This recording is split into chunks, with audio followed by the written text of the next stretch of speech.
Welcome to the Rim Break Rodeo. We hope this video helps. In this video, I will explain how to make gummy bears. First, let's gather our ingredients and tools.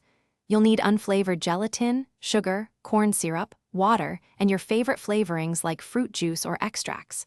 Don't forget your gummy bear molds, a saucepan, and a whisk. Having everything ready before you start makes the process much smoother and more fun. This preparation ensures you can move through the steps without interruption. Now, let's create the gummy base. Start by blooming your gelatin. Sprinkle 2 tablespoons of unflavored gelatin over 1/4 cup of cold water in a small bowl and let it sit for about 5 minutes to hydrate.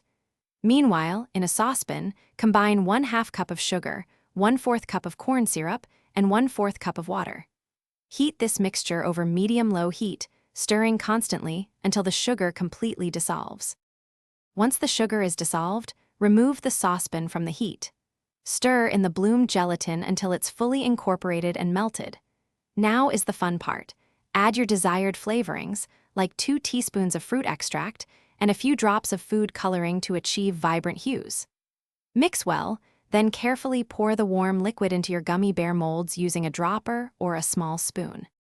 After filling your molds, place them in the refrigerator for at least 30 minutes, or until the gummy bears are completely firm. Once set, gently pop them out of their molds. They should release easily.